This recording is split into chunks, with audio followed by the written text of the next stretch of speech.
But heavy is the head that wears the dynastic crown. The team that is under the most pressure on draft day is the Kansas City Chiefs. They have a couple major needs. They have their first top 10 pick since Patrick Mahomes. Since they drafted Patrick Mahomes. No one anticipates, even if you think they have a longer road ahead of them than I do, no one anticipates they're going to be winning 6 games again anytime soon and be drafting in the top 10 again.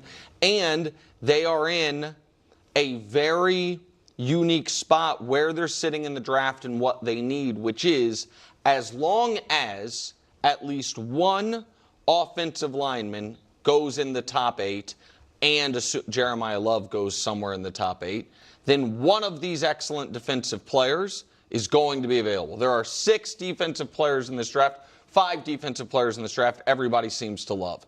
And I'll do it off the top of my head, but Bain, the 3 Ohio State guys, Arvell Reese, Sonny Styles, Caleb Downs, and then David Bailey. Those 5 guys, Mendoza's going 1, Carnell Tate, the Ohio State wide receivers, in the mix there, and Jeremiah Love. That's 8 guys. The Chiefs, in varying fashion, I think would be happy with any of those 8 guys. But they are picking 9, which means they need somebody to take an offensive lineman, or I guess maybe a second wide receiver. Like there's weird scenarios but probably an offensive lineman, and then an impact defender falls to them at 9, and then at 29, they can truly go best player available, whether it's wide receiver, KC Concepcion, whether I don't think you like KC Concepcion. I do. I like him. I don't like him early in the first, but 29th pick, I do like him. There's a lot of optionality there. They also might choose to go heavy on defensive backs. I don't think that's their history.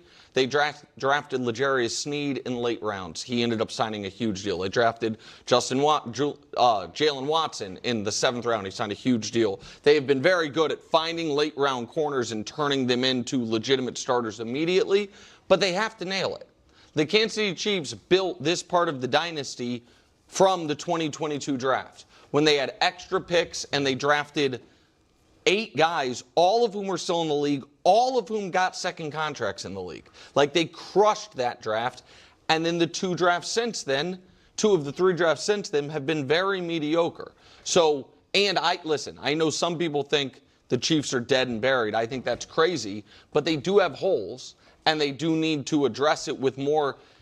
They usually have 1 pick in the top 60. Yeah, they have 3 picks in the top 40. So they just have the opportunity to really make impacts here. Yeah, look, I get it. The Chiefs, they haven't drafted this high. Should they draft this high? They got to nail it. But the reason why I say the Bengals is, number one, since 2020, I want to say 10 of their 13 day 1 and day 2 picks have been on the defense side of the ball. Yeah, they just haven't hit on. And who do we know? Yeah.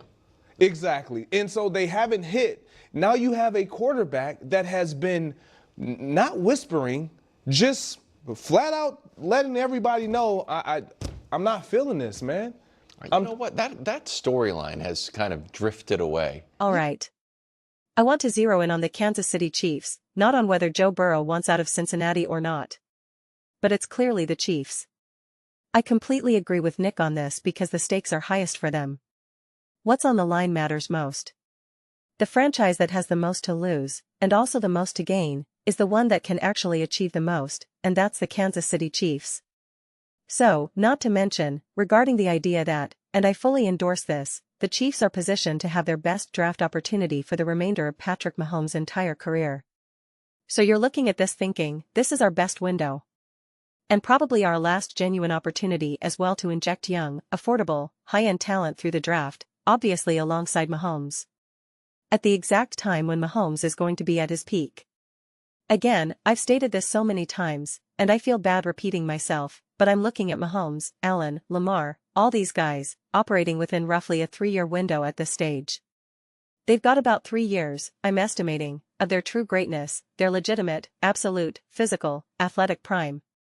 After that, it's not to say they fall off a cliff, it's not to say they become garbage, it's not to say they're no longer top-tier quarterbacks.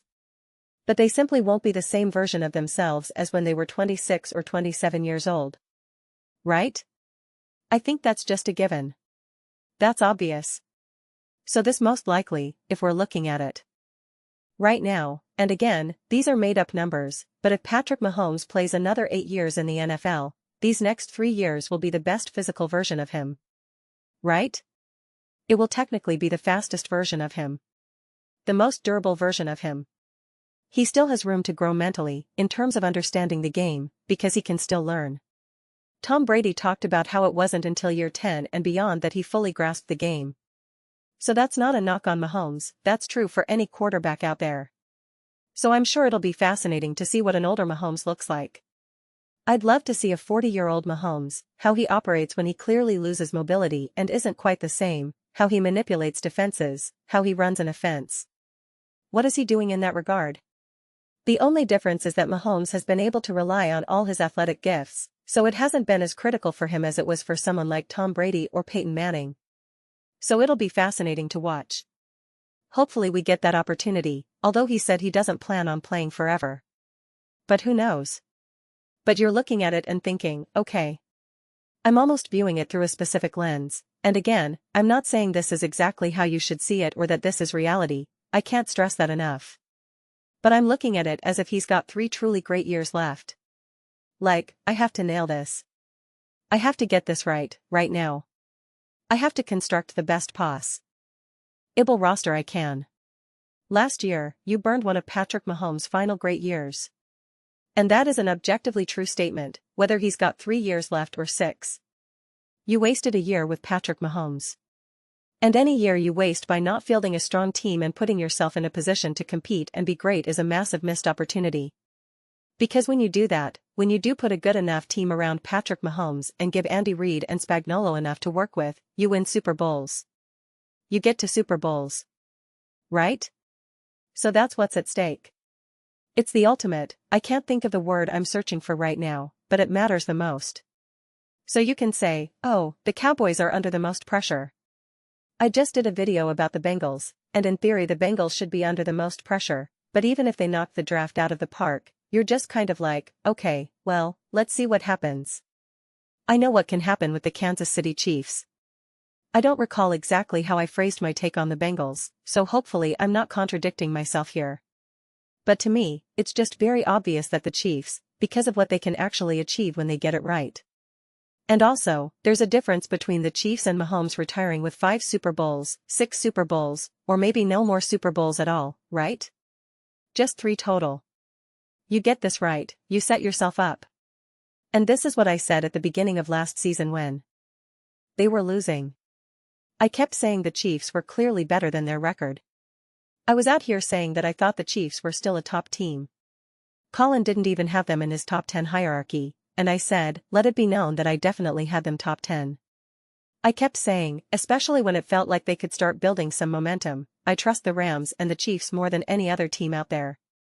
So as someone who's apparently the biggest Chiefs hater, I was the one defending them all season.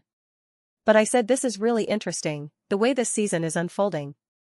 This was before they started getting some wins. They were obviously losing games. They obviously weren't playing well, or at least they're standing bottom of the NFL. And I said, they're going to have a high draft pick, but they're not really as bad a team as their draft order suggests. And I stand by that. With Mahomes getting injured, Rashee Rice being suspended, a few fluke plays here and there with Travis Kelce, Xavier Worthy being injured, all the things, everything that could go wrong went wrong last season. And I just thought, they're going to be able to draft high. I said this around week 4 or something.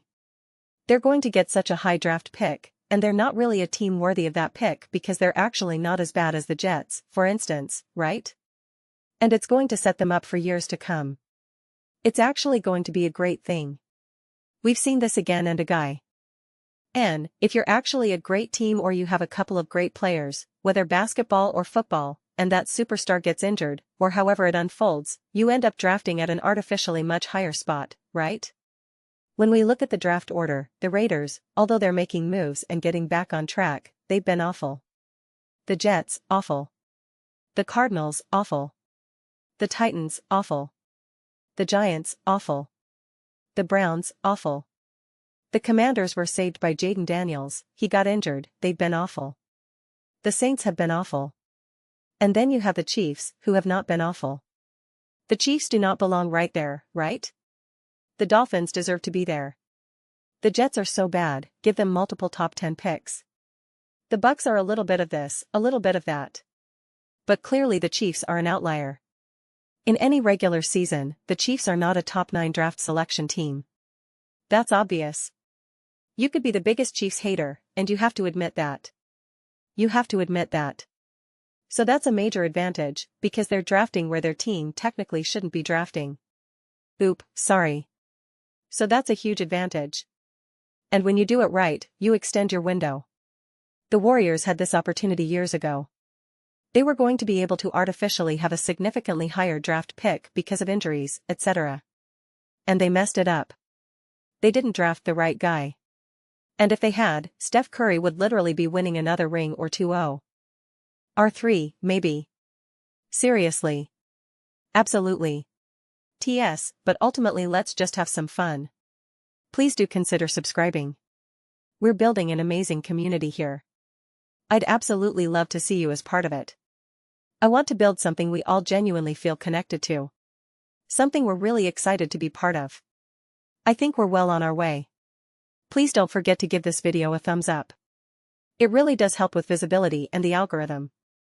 Thank you so much. See you next time. Bye.